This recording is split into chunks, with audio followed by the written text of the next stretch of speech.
Hey guys, Squiggles here, bringing you Game 3 of EGIdrA versus MorroW. I found 3 games of them playing each other, and I was so excited because I've literally been looking for ages for any kind of a ZVZ, and this is the first one I found, and the fact that we have MorroW versus EGIdrA is just icing on the cake. These two phenomenal players, and it looks like it's going to be another red versus blue match. This time EGIdrA going to be red, and MorroW going to be blue. Actually, that's what it was last time too.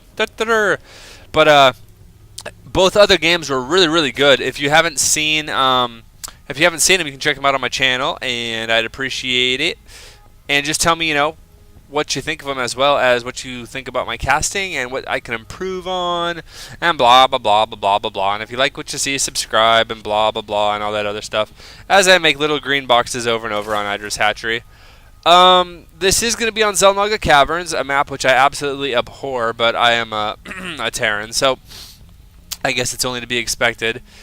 It looks to me like both of them, as I bring up the production tab so I make sure I'm not lying, are doing the exact same thing, which is build and probes. And it looks like MorroW is going to be taking his gas early, and EGIdRA is going to be right behind him, so we're going to see these same openings again. Man, MorroW really loves this opening. I think he may actually have gone this opening every single game that I've cast so far of his. And I expect to see a spawning pool. There it is. Hello, spawning pool. And if you haven't watched my other games, I'll just tell you really quick. The reason he gets his extractor first and then he gets his spawning pool is because if you get your extractor first, you put people on it right away, which a lot of people, myself included sometimes, blush, forget to do. But if you put your workers, in this case drones, on it right away, then when the spawning pool finishes, you'll have 100 gas and you can instantly get zergling speed.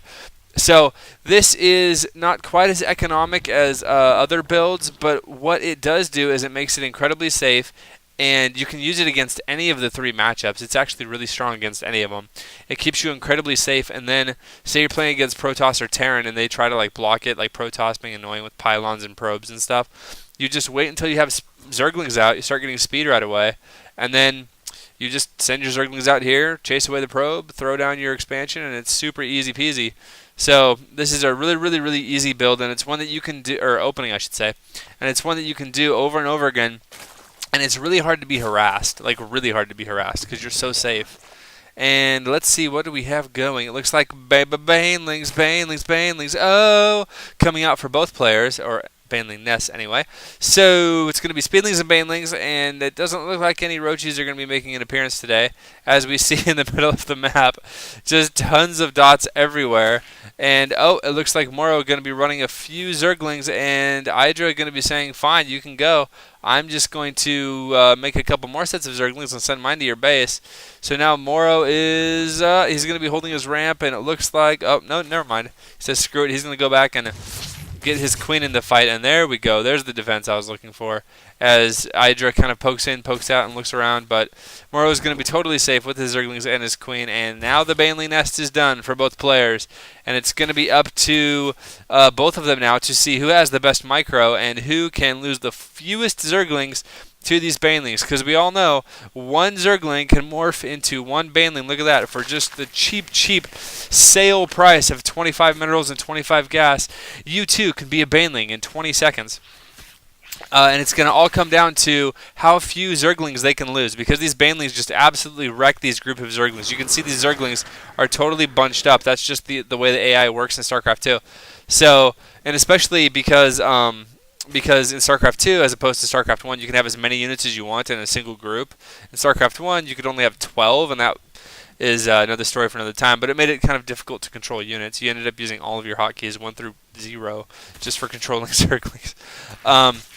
But anywho, these banelings can just absolutely wreck, which is what I was saying, these zerglings. So it looks like, back to the game, MorroW is going to be putting on a little bit of early pressure, and look at this, one baneling coming down, and oh geez, it looks like MorroW sees that and runs away scared, and I think that's the correct decision, actually, because banelings are just so incredibly nerve-wrackingly scary. And is that queen actually? Oh, look at this queen. Look at the balls on her. She's just way out there getting the Overlord kill, and I think actually if we look at EGIdRA really quick, yeah, that puts him in the red. So it looks like MorroW taking a little early economic unit lead anyway, because he was able to stop EGIdrA from producing for just a little bit. And also, MorroW going to be getting up his expansion. We saw this in game 1 too, where he decided, you know what, screw it, I'm going to get my expansion up. You can be the aggressor. And so it's going to be up to EGIdrA to either expand or break MorroW at his front, and it looks like he's going to go for the expansion. It's going to be a little bit behind. Looks like MorroW's is just over halfway done, and EGIdRA's is just now getting started. But let's see, EGIdRA has a spine crawler down with one big kill on it. And this queen from EGIdRA saw the replay of the queen killing... Oh, geez, as we see some action down here. But she heard the tales of this queen getting her kill, and so she was like, I want to do that too. Holy crap, I want to do that too. And so she is going to... Wow, she's just not quite as good as MorroW's queen as she skirts around here. And, we're looking for one shot. This Overlord. Oh, man. So close. So these banelings are like, fine. See, we'll show you how it's done. These 4 banelings, we're going to take out 50,000 50,000 Zerglings. But actually, maybe not. Holy crap. That's one way to do it. Man, it's going to be intense coming up. It looks like lots of banelings being made right now for EGIdRA, but he doesn't have any ton right now. And so it looks like these Zerglings, oh man, they wanted to come in here and see if they could get some kills, but the banelings are now done. And these banelings from MorroW are just going to be chilling around trying to see what damage they can do. And there's, let's see, it looks like EGIdRA is going to be, wow, getting 1, 2, 3, 4, 5, 6 kills. That's pretty good. Pretty good. 6 kills for one baneling. That's how you want to do it, considering it takes 1 Zergling to make 1 baneling. So it looks like a few more banelings and a few more Zerglings. And it's really funny that MorroW is the aggressor here, because he was actually the one who got his expansion first, so usually it's the other way around. But what the one thing this does do is it gives MorroW lots of space. He's basically being aggressive and using that as space for his expansion. As we look back down here, and we see that they have both transitioned at this point to roaches. So they're going to be going more roach heavy, and roaches are really good against banelings, because banelings just do not do as much damage to roaches. They have so much health, and they're armored, although they don't have... And no, they do. They have 1 armor. So yeah, they just... Roach is so much better. And it looks like EGIdRA going to be... Oh, snap. Look at this. We have 3 banelings over here in this corner being morphed, and he's going to see if he can get some fatty kills on these drones. So I expect these guys to kind of just chill out for a little bit. They may move like right here, or maybe right here, or maybe all the way in. But he's going to try to poke at the front. As we can see, here's the poke, and he's just going to keep MorroW honest. And then here comes the real attack in the back right now. And oh, he got totally... Oh, man. And oh, goodness gracious, there's quite a few drones killed. But actually, look at this. We have 6 drones that each have less than 10 health. And oh my goodness, that was really, really, really close. So now any kind of Zergling harass that EGIdRA is able to do will just totally own those drones. Although he's not really making Zerglings. He's making only roaches. And oh goodness, he's spamming a ton of roaches. It looks like MorroW already has quite a few. And he's going to be coming in here and seeing if he can put some pressure on. But EGIdRA just spamming roaches non-stop. Let's see if anybody has attack yet. It looks like, yeah, MorroW's going to be getting +1 attack. And, oh, geez. So, how did I miss that? It looks like EGIdRA actually already has +1 attack done. So, let's go to look at the units tab and see what's going on. It looks like EGIdRA has slightly less drones, but he has quite a bit more roaches, as well as he's ahead in upgrades.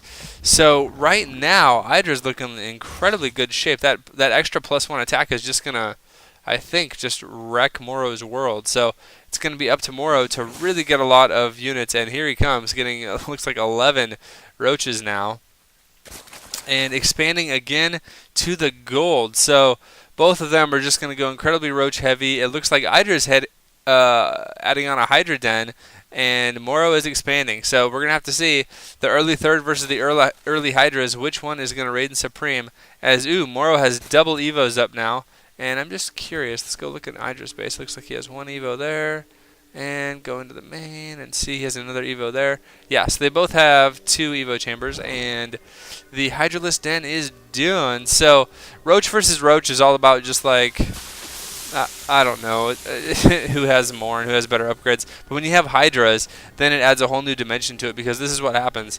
The Roaches have a range of, let's just check so I don't lie, 4, that's right. Remember when it used to be like 1/2, or at least that's what it seemed. It was pretty much just melee. But now they have a range of 4, and so they'll just make like kind of a concave-ish thing, and it's pretty much just Roach versus Roach. But once you add Hydras, and they have a range of like 6, I believe. I think, and there's one now, so I can check my math and make sure I'm right. Range 5, dang it. But what that means is you can actually have like Roaches in front, Hydras in back, and they can both shoot at the same time. So these Hydras will allow EGIdrA to get way more DPS out than just Roaches alone, because of the clump. And if you start shooting with this group, then like only these guys will fire, and these guys will have to like run around here and run around here. And so having Hydras can really bolster your army's DPS. Looks like EGIdrA is not too far behind on getting his expansion up as well, and it looks like MorroW has +1, +2 attack now, and +1 carapace, almost done, and getting groove spines for his own Hydras. So Hydra Roach from both players, but EGIdrA has the more Roach, or the more Hydras rather, and he has looks like EGIdrA is going for strictly attack. No, I lied again. Wow, I just can't read stuff today. So EGIdrA has +2 attack, +1 carapace, and it looks like MorroW has +1/+1 with +2, about 40% done right now. He also has groove spines, which I think EGIdrA has as well, but I wasn't paying attention, so I don't really know. Anyway, it looks like EGIdrA is going to be the first to attack here, and he's going to move into this gold base and see what damage he can do. And MorroW is going to be pushing back, and there's the queen. Oh my goodness, the queen just gets one shot. And this little choke is kind of weird. It's hard for all the units to attack. And you can see MorroW moving in, so he gets the attack. And it looks like MorroW actually is doing quite well, but there is tons of Hydras for EGIdrA, and they are really going to be the damage dealers. Although, man, this is another really close fight. I'm not exactly sure who's going to win. Although, even if they draw at this point, MorroW has used quite a few drones, so he's going to be a little behind. And it looks like EGIdrA now putting on tons of pressure on this gold, and it could in fact go down. And yes, it will. Bam! There it goes. And these broodlings doing what they can, trying to chase away this huge army. And it looks like EGIdrA is going to take the economic lead, getting the first base kill of the game. And MorroW now, I don't know. It looks like he has less units. He's at 104 supply versus the 153 of EGIdrA. So holy crap, EGIdrA really showing his macro style is just kicking into full gear. And now it looks like he's going to be attacking the other way. Great creep spread by both of these players actually. And it looks like EGIdrA now going for this watchtower, going to take control. Yes, he has it now. He's just going to chill for a second. Just going to freak out MorroW a little bit. And here comes another attack. And it's going to be up to MorroW to stop this, as EGIdrA, it does look like, has the superior forces. And oh baby, here it goes. And look at these. And there's the GG. Wow, good job EGIdrA. Well played by both players though. Really, really good game.